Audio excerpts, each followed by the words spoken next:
July 16, 1945, the United States conducted its first test of an atomic bomb in Los Alamos, New Mexico.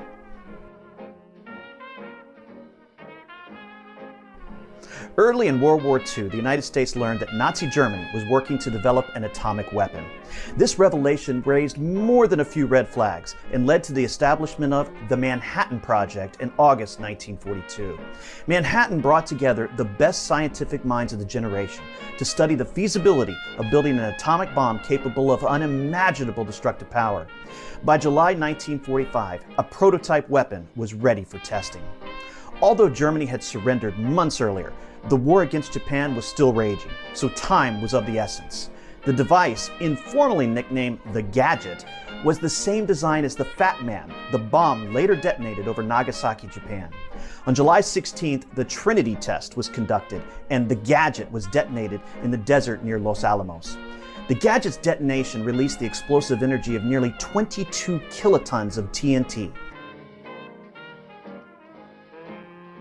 Dr. J. Robert Oppenheimer, director of the project, watched the mushroom cloud rise into the Nevada sky and recited a Hindu passage from the Bhagavad Gita. Now I am become death, the destroyer of worlds. I suppose we all thought that, one way or another. News of the successful test was relayed to President Harry S. Truman, who was meeting with Soviet leader Joseph Stalin in Potsdam to discuss the post-war world.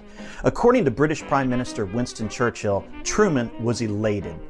Truman and many other U.S. officials hoped that possession of the atomic bomb would be America's trump card in dealing with the Soviets after the war. Less than a month later, Truman would make the decision to use the weapon against Japan and bomb the cities of Hiroshima and Nagasaki, bringing a swift end to World War II.